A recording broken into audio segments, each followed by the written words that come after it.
Hola, bienvenidos a El Debate de France 24, soy Santiago López González. Luis Arce cumplió su primer año como presidente de Bolivia, un año que comenzó con un llamado a la unidad tras un remesón político que vivió ese país suramericano en el 2019, que llevó a un gobierno interino al poder y a la renuncia del expresidente Evo Morales. Un año también marcado por la crisis de la pandemia y por todo lo que esto trae, la crisis social, la crisis hospitalaria, la crisis económica y la presión que normalmente recae sobre el gobierno de turno en cualquier país del mundo que está padeciendo esta pandemia de COVID-19. Además, este primer año de gobierno se cumple empañado por una huelga nacional indefinida. Entre los organizadores están los comités cívicos regionales, que tuvieron un papel muy destacado en las manifestaciones del 2019 que llevaron, como ya decía, a la salida del expresidente Evo Morales. A ellos se sumaron otros sectores, como los llamados gremiales y también los transportistas, pero también varios ciudadanos del común que expresaron su descontento por la Ley 1386 de Estrategia Nacional contra la Legitimación de las Ganancias Ilegales, que la oposición ha usado como un instrumento para fundamentar y para entregar un discurso que desde su perspectiva vulnera la constitución de ese país, también atenta contra la propiedad privada y le da, digamos, herramientas al Estado boliviano para intervenir por simple sospecha en cuentas bancarias o en las comunicaciones de algunos ciudadanos para iniciar procesos. Mientras que desde el gobierno promueven esta ley como una necesidad para actualizar la legislación contra los delitos financieros y así cumplir con estándares y compromisos internacionales. Pues como ya ven, este es el panorama que se está presentando en Bolivia a grandes rasgos. Vamos a profundizar y para ello hemos invitado a Fernanda San Martín Carrasco. Ella es abogada, también exdiputada por el partido opositor Unidad Democrática. Se encuentra en la ciudad de La Paz, allí en el Altiplano, y también está con nosotros José Hugo Moldis. Él es escritor e investigador, exministro de Gobierno de Bolivia durante la administración del expresidente Evo Morales. También se encuentra allí en la ciudad de La Paz. Ustedes, nuestros televidentes, también pueden participar en este debate con sus comentarios y sus preguntas a través de las redes sociales, por supuesto. Estamos en Facebook, en Instagram y en Twitter. Síganos como @France24-es, @Santilogo. Les recuerdo, nuestra etiqueta es numeral el debate F24. Estamos ahí pendientes de todos sus comentarios y sus preguntas a través de las redes sociales. Pues yo quiero comenzar con Fernanda en la ciudad de La Paz, preguntándole sobre este mensaje de unidad que era tal vez la bandera del hoy presidente Luis Arce en el momento en el que asumió la presidencia. Él asumió en un país muy polarizado, como ya lo decía, después de un proceso electoral muy complejo, muy complicado. ¿Qué tanto ha logrado unir a los bolivianos a lo largo de este año? ¿Cómo está la situación allí en el país? Buenas noches a todas y todos. Gracias por la invitación, Santiago. Mira, al contrario, yo creo que ese discurso de reconciliación ha sido un discurso de reconciliación para las bases del movimiento al socialismo. No ha sido un discurso de reconciliación hacia afuera, hacia los ciudadanos en general. Efectivamente, dentro del MAS había muchas, y hay todavía muchas fracciones que han sufrido también una crisis profunda política, y creo que ese mensaje estaba más volcado hacia ese tipo de audiencia. Hacia la población en general, el presidente Luis Arce lo que ha hecho ha sido más bien polarizar aún más la situación entre esa dicotomía que siempre hace el movimiento al socialismo entre los buenos y los malos, los vendepatrias según ellos y los que están del lado del pueblo, cuando en realidad lo utilizan con un argumento político para conseguir fines partidarios.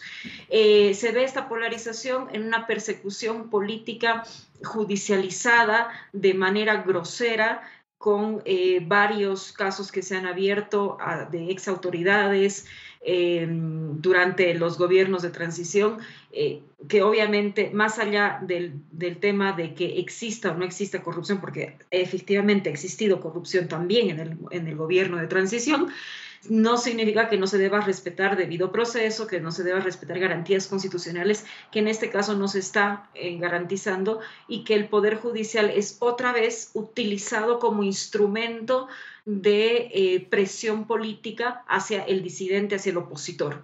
Sí. Eso junto con una reforma de justicia que no ha existido, por lo tanto refuerza ese carácter de la justicia simplemente instrumentalizada. También allí en la ciudad de La Paz, Hugo Moldis, buenas noches. Le hago la misma pregunta. ¿Cree usted que el presidente Arce ha logrado cumplir en este primer año, por lo menos mejorar esa situación de polarización y unir un poco más a los bolivianos después de este escenario tan complejo políticamente y social que estaban padeciendo? ¿Cómo lo vio usted? Buenas noches, Santiago. Un gusto estar aquí con María Fernanda.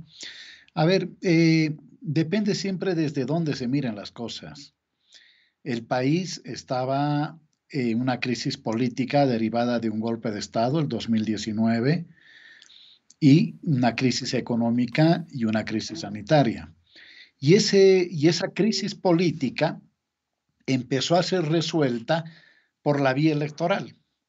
En esa vía electoral, un 55.1% votó por el movimiento al socialismo, por su binomio, que pretendía ser proscrito también durante el año 2020.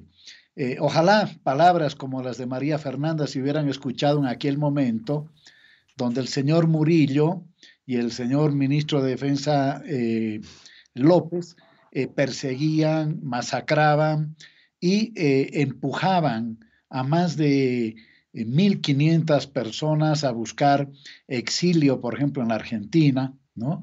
A quienes no se les respetó el debido proceso ni nada por el estilo. Pero bueno, volvamos a la coyuntura.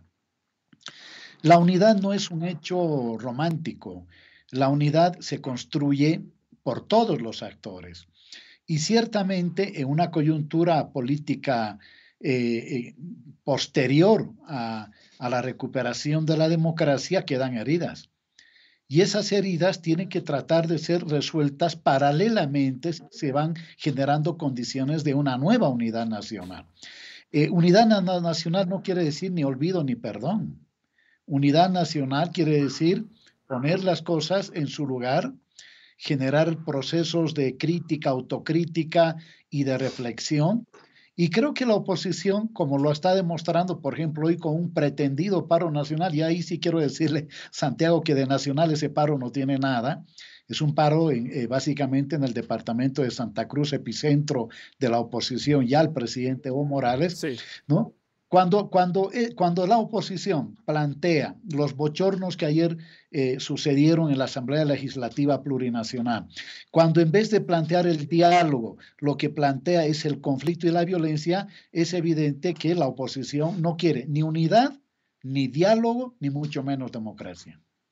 María Fernanda, algo que decir al respecto y antes de que me responda, quiero remitirme a esos hechos que sucedieron precisamente allí en el hemiciclo en Bolivia durante la lectura de esta rendición de cuentas del primer año del presidente Arce, donde hubo abucheos, silbatos. Claramente esto muestra la tensión que hay entre los diferentes partidos políticos que hay allí en Bolivia. ¿Es saludable para la democracia boliviana este tipo de hechos? ¿Es saludable el trato que ha recibido el presidente en la lectura de su informe? ¿Es ejemplo también para la sociedad? Y luego analizamos un poco de lo que él dijo a lo largo de su informe, María Fernanda. Bueno, no, yo creo que no es saludable para ninguna democracia el enfrentamiento de ningún lado. Y creo que ambas partes, tanto oposición como oficialismo, deberían reflexionar sobre el tema, porque creo que las imágenes son claras. Ahí se ven legisladores del oficialismo empujoneando, pegando a mujeres de oposición, de legisladoras de oposición, en un claro y franco acoso y violencia política. Ahora, creo que cuando dice Hugo Moldis que se perseguía y masacraba, bueno, estoy de acuerdo, muy bien.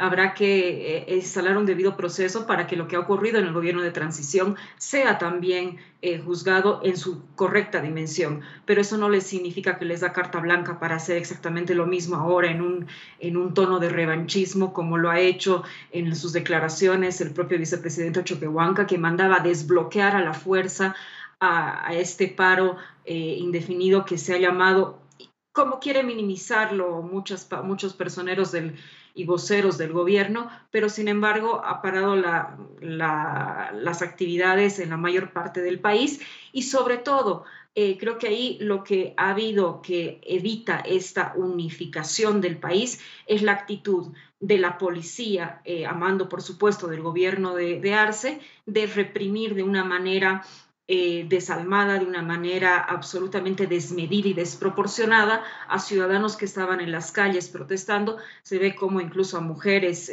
y a personas mayores se los reprime con gas de una forma que realmente dista mucho del discurso de supuesta reconciliación que tiene Arce.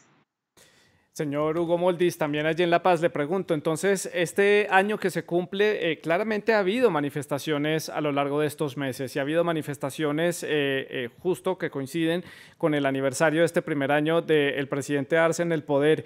¿Cómo evaluar este descontento ciudadano? Usted desde su perspectiva dice que no ha habido grandes manifestaciones, pero 7 de las grandes capitales o de las capitales de los 9 departamentos de Bolivia tuvieron problemas con las marchas, hubo gente manifestándose y hubo problemas en el tránsito y así nos llegaron las imágenes de lo que vimos estando fuera desde Bolivia. Pero usted que está allí, ¿qué nos dice? Sí, no sé de dónde les llegará a ustedes la información. A ver, de medios bolivianos. Sí, habrá que ver de qué medios bolivianos. A ver, yo voy a tratar de ser lo más objetivo porque no hay peor cosa que engañarse a sí mismo. Santa Cruz sigue siendo la plaza más adversa a un gobierno popular y de izquierda en Bolivia. No hay que negar eso, esa es una realidad.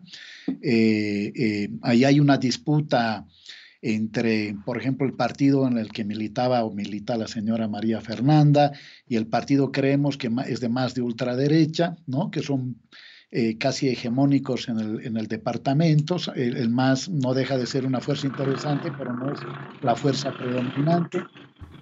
En Cochabamba se ha bloqueado básicamente en el norte, es decir, por el lado de Calacala, en el sur de la ciudad de Cochabamba nada. En La Paz ha habido una marcha, que no es lo mismo que bloqueo, de una parte de los gremialistas.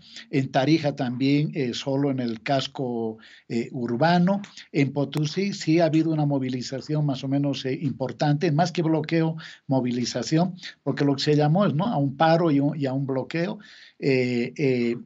Luego en Chuquisaca casi prácticamente nada, en fin, así que habría que matizar eso para no dar la sensación, porque estamos hablando de un medio serio como el de ustedes, ¿no?, de que prácticamente el gobierno está acorralado, en fin, no, que está enfrentando... No, en ningún momento he dicho que el gobierno está acorralado y creo que hay una mala interpretación de la palabra bloqueo. Cuando yo digo bloqueo es que pues salieron a las calles y el tránsito pues se vio bloqueado por las manifestaciones. En ningún momento he dicho que la ciudad haya colapsado o que el gobierno esté acorralado.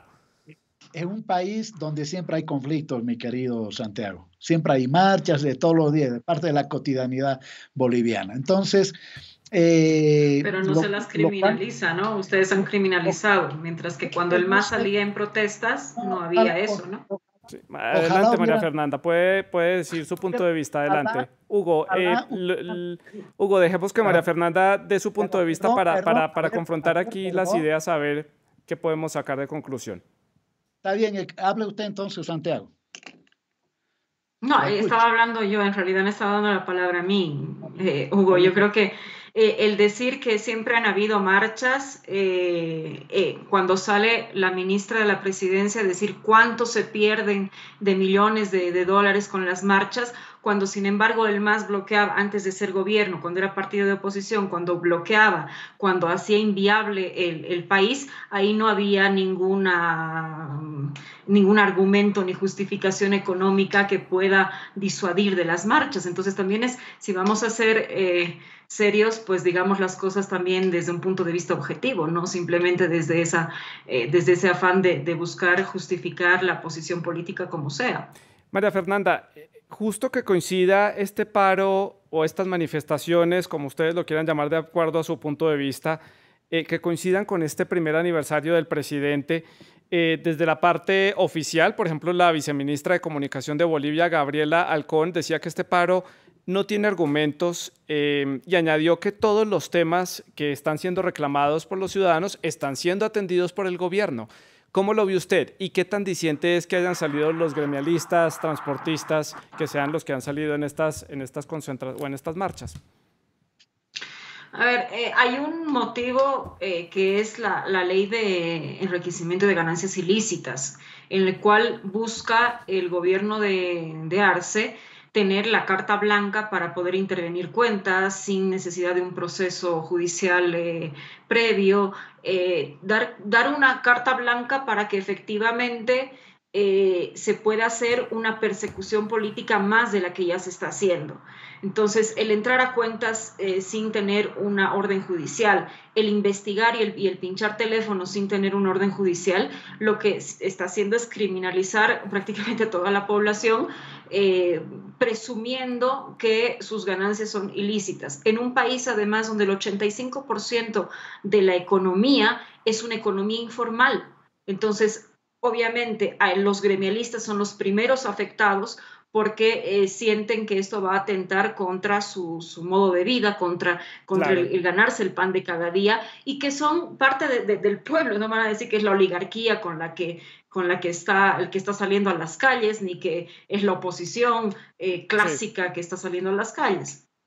Hugo, ¿qué tan importante es para el gobierno sacar adelante esta ley con la que ya lleva varios meses batallando? Hemos visto a funcionarios del gobierno entregando la información, aclarando puntos, aclarando dudas sobre esta ley que le ha costado tanto promover y que por lo menos la gente entienda cuál es la necesidad o entienda cuál es el punto de vista para promoverla desde el gobierno. A ver, la oligarquía nunca sale a las calles, siempre empuja a los sectores más atrasados del campo popular.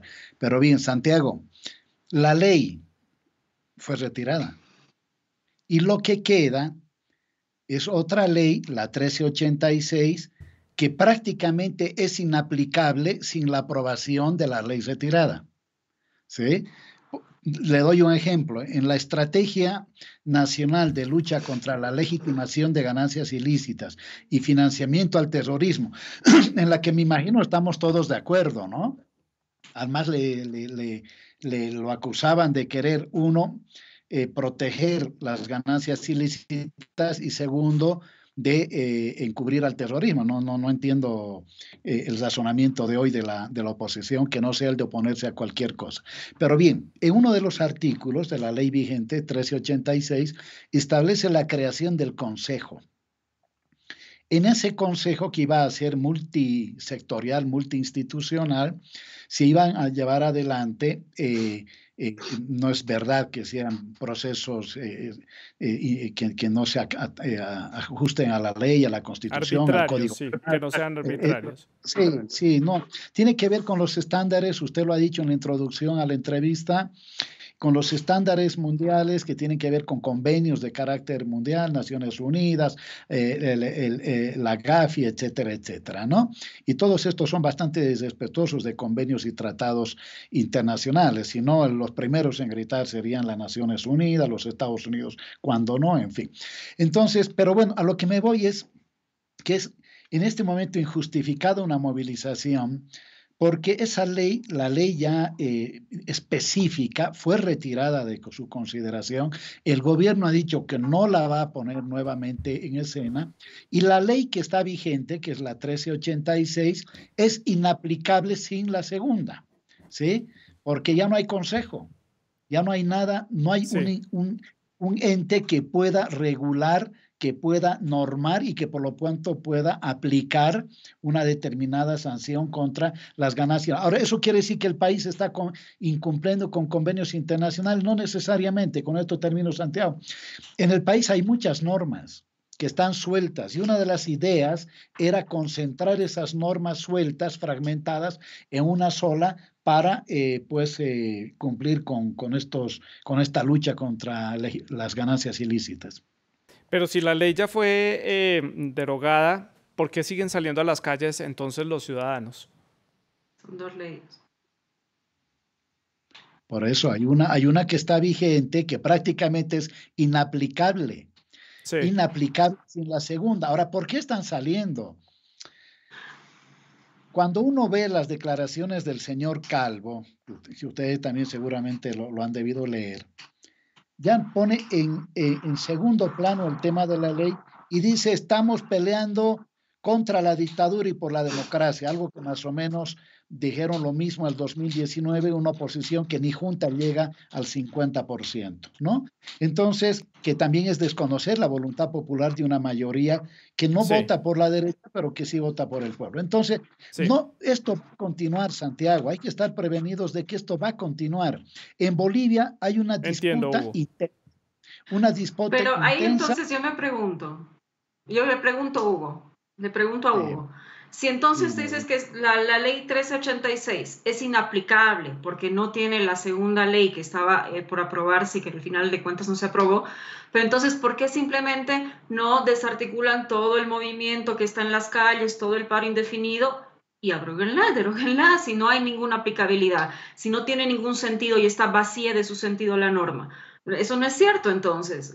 ¿Qué es lo que no es cierto? Porque esa ley también atenta contra el principio básico de la presunción de inocencia, cuarta la libertad y la igualdad. Pero si ustedes dicen que no es ni aplicable, entonces, bueno, pues entonces, ¿cuál es creo que hay una falta de escucha por parte del gobierno de simplemente agarrar, pedir al legislativo que derogue esa ley que es Sí. inaplicable, que no tiene a ver, sentido y Hugo, listo, ¿qué esto dice se usted al desarticula. respecto? Y por favor María sean puntuales Fernanda, porque tengo que avanzar con otros temas que tengo para sí, preguntarles. Hugo, adelante. ¿Qué dice usted al respecto? María Fernanda, tú sabes bien que le han dicho, retire la 1386, retire la ley de ascenso, retire esto, por favor, ¿sí? Es decir, aquí hay Pero un no me gobierno, contestas a lo principal. ¿Por qué pero, no la retiran pero la que tú dices que no es porque aplicable, que no sirve?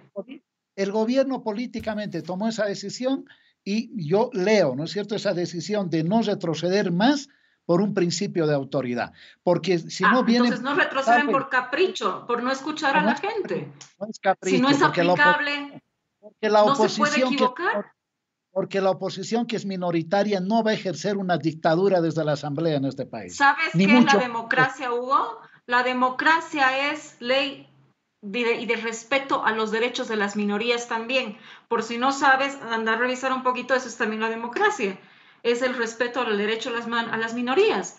Y por último, también tiene el derecho de manifestarse y tiene el derecho de pedir Respeta la el abrogación de derecho una a ley. respete el derecho a la léete de Sí, Levinsky, Tintón, todos ellos, María Fernanda, que al parecer te falta leerlos, porque así como hay En respetos realidad de soy la minoría, Fernanda, no María Fernández, hay, pero bueno, primero te hay corrijo eso. pero está bien, hay el respeto a las mayorías, ¿sí? Hay una relación minoría-mayorías en la democracia. sí. Y eso, Dale una mirada a los derechos humanos. De repente eso te va a servir un tratado básico de derechos Bueno, humanos para saber qué son tengo los que derechos de avanzar con minorías. otros temas que tengo para analizar con ustedes. Me queda analizar el tema de la economía, Fernanda. Es tal vez uno de los puntos que el presidente trató de destacar ayer en su discurso allí en el hemiciclo. Él fue el ministro de Economía durante la administración de Evo Morales y destacó que en su gestión la economía ha crecido un 9.3% en este primer semestre del 2021, recuperando también reservas internacionales, gestionando la pandemia del COVID-19, que es otro tema que ya vamos a analizar más adelante, y la compra de las vacunas. Su balance del tema económico en Bolivia en este año. Fernanda. Bueno, primero yo creo que voy a empezar con el punto positivo, porque yo creo que había un punto positivo en la gestión de Arce.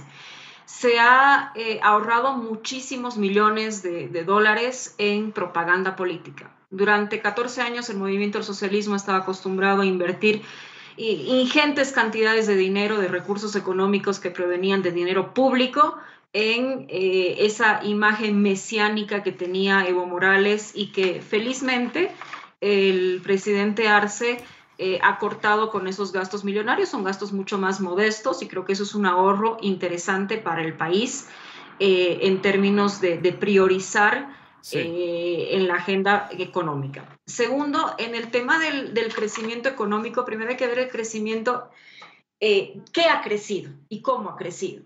Ha habido un crecimiento, pero no nos olvidemos que venimos de cifras negativas, de un año con una cuarentena, con una pandemia mundial, que el mundo entero ha entrado en recesión, y obviamente ha habido un crecimiento gracias a que poco a poco se está saliendo de esta pandemia. Ahora, si vemos el PIB desde junio del 2020 a julio del 2021, vemos que ha crecido solamente un 1,43%, con lo cual, además, eso significa que no existiría el doble aguinaldo este año. En el crecimiento hay dos sectores que han crecido sobre todo, minería y construcción, del 30 al 50%, que son los sectores, además, que responden a esta matriz económica extractivista de que de izquierda no tiene nada, que son absolutamente de derecha, y otros sectores que han crecido casi nada, casi menos del 1%, como el caso de turismo, gastronomía y servicios. Entonces, hay un crecimiento desigual que efectivamente no está siendo suficiente, y no hay políticas ni de empleo ni de recuperación económica real a mediano y largo plazo. Sí. Hugo, sus impresiones sobre este balance económico. A ver, después de escuchar esa gran concesión que hace al gobierno de Arce, bueno, a ver, durante el gobierno de facto no se invirtió en este país absolutamente nada. Y la inversión pública en países como los nuestros es fundamental. Ojalá la señora Áñez hubiera invertido por lo menos la cuarta parte. Llegamos a tener una contracción económica que se estimaba que era del 11%, pero ya los datos oficiales establecen un 8,8% de contracción de la economía. Hoy vamos a llegar a fin de año a sobrepasar el crecimiento del 5%, según datos del Banco Mundial, Fondo Monetario Internacional, en fin. Bolivia no será todavía la primera economía en la región sudamericana, como lo fue en los últimos 7 años antes del golpe de Estado. Será la tercera. No va a haber, evidentemente, doble aguinaldo porque se mide entre junio y junio, ¿no? Y eso no ha sido posible porque prácticamente no hubo crecimiento, sino más bien decrecimiento durante el gobierno de facto. Hay una inversión que va a llegar hasta fin de año de más de 4.000 millones de dólares. Es decir, a ver, para no dispersarnos. Sí, por favor, concreto, porque ya entra en la recta final. Sí, en países como los nuestros no solamente es los precios de las materias primas internacionales, sino el mercado interno. Y ese mercado interno funciona en la medida que existe una gran inversión pública, que es lo que está haciendo el presidente Lucho Arce. Hugo, rápidamente, me quedan 2 preguntas puntuales. El manejo de la pandemia del COVID-19, que ha sido crítica para todos los gobiernos a nivel internacional. ¿Qué balance hace usted de este año de balance de esta crisis sanitaria? Muy puntual, por favor. Creo que felizmente positivo, porque se peleó primero contra la inexistencia de acceso a las vacunas. Ustedes saben que más del 80% ha sido prácticamente concentrado por casi 10, no más de 10 países en el mundo, pero bueno, se resolvió. En su momento se pensó comprar hasta desde las gobernaciones, no sé si de buena o mala intención, pero bueno, no hubo necesidad. Hay las suficientes vacunas y yo creo que sí nos enfrentamos a 2 problemas. Por un lado, las creencias, que creo que también es común a muchos países de América Latina, de evangélicos, ¿no? que prácticamente han demonizado el hacerse vacunar, y segundo, por temas culturales en algunas zonas rurales del país, pero podríamos decir que Lucho ha cumplido, porque cumplir con la salud también es cumplir con la economía. Y Fernanda, su opinión al respecto. Solo una pequeña nota con el tema económico. Decía Hugo del tema de los precios de las materias primas. Efectivamente, lo que ahí refuerza es que en estos 14 años del movimiento al socialismo, la matriz económica extractivista colonial ha continuado y ha sido profundizada, y no ha habido un cambio y una revolución en el tema de la matriz económica. En el tema de las vacunas, estoy de acuerdo de que efectivamente hay ciertos obstáculos y barreras, tanto del tipo religioso como de creencias, pero que yo creo que también responde mucho a la falta de información. Yo creo que debía haber existido una campaña mucho más eficiente en el sentido de educar a la gente, de poder explicar de qué se trata la vacuna y todo lo que conlleva eso. y además empezar pues dando el ejemplo, ¿no? Porque creo que los primeros mandatarios, como lo ha hecho el presidente Arce, también lo debería haber hecho Choquehuanca, de haberse puesto la vacuna y no fomentar que haya una desinformación al respecto. Y creo que ahí en el tema de la vacuna, también el tema de la gestión en cuanto a horarios y cosas que ya son más administrativas ha sido deficiente. Sí. Bueno, me quedan ya pocos minutos para finalizar el programa. Quiero hacer las conclusiones con Fernanda y con Hugo. Comienzo con Hugo para hablar qué sigue de aquí en adelante para el presidente Arce. ¿En qué debe enfocarse? ¿Cuál cree usted que son los temas en los que debería trabajar en lo que le resta de mandato? Que son las prioridades para este país, para salir de la crisis sanitaria, que es prácticamente un panorama transversal para todos los países de la región. Bueno, básicamente es centrarse en la recuperación de la economía. Se ha planteado avanzar en la industrialización con sustitución de inversión de importaciones.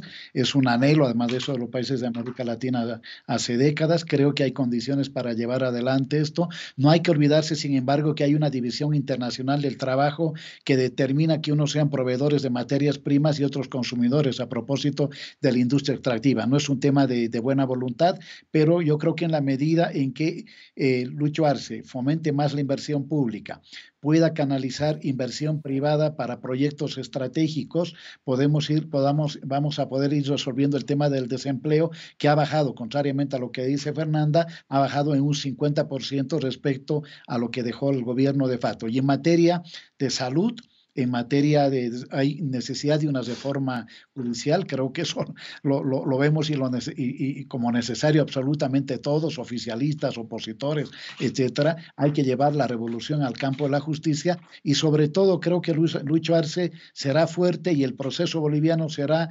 invencible frente a un nuevo golpe de Estado, que es la única opción que tiene la derecha, en la medida que vaya empoderando más al pueblo, a los movimientos sociales, a los trabajadores y a los patriotas de este país. Bueno, una larga agenda de trabajo todavía le resta al presidente Arce allí en Bolivia. Fernanda, su opinión sobre los puntos clave en lo que queda del mandato del presidente Arce. En el tema económico, yo creo que más que un tema de simplemente lo que decía Hugo, de que hay países que son proveedores de materia prima y otros que no, claro, pasa por un tema ideológico de voluntad política y de cambio en la matriz económica productiva. Eso no es simplemente quedarse estático ante lo que uno es en el mercado. Segundo, en el tema salud, yo creo que es necesario que haya una profunda reforma y obviamente que va de la mano con otorgar mayor cantidad de recursos económicos al sector salud. Nuestro sistema de salud, tanto público como privado, realmente es absolutamente deficiente, lo hemos visto con esta pandemia y tiene que efectivamente mejorar de alguna manera. Segundo, el tema de justicia, estamos de acuerdo, es el gran pendiente de los últimos 50 años, yo diría, esto va más allá del gobierno del MAS. Hay una falta de justicia y una instrumentalización de la justicia. Ha sido instrumentalizada la justicia en el gobierno de transición de Áñez, lo es ahora de nuevo en el gobierno de Arce y lo ha sido en el gobierno de Evo Morales. Y el último tema, que es un tema de orden, bueno, también de económico, de dinamizar la cultura, la gran deuda que había prometido el gobierno de Arce y que hasta ahora no han hecho absolutamente nada, y vencer esa polarización. Ojalá dejáramos de escuchar al gobierno y a voceros de gobierno como Hugo hablar del gobierno de facto, porque antes era el periodo neoliberal y todo tenía la culpa del periodo neoliberal. Fernando. Ahora todo tiene la culpa un año de gobierno de facto, según ellos gobierno de facto, en esa narrativa que solamente polariza entre fraude y golpe de gobierno de facto, que creo que no hace bien con la construcción de un país entre todos. Bueno, se me acaba el tiempo. A los dos les agradezco por haber estado con nosotros y haber compartido estos diferentes puntos de vista. Ustedes pueden seguir dejando sus comentarios en las redes sociales. Sigan con nosotros.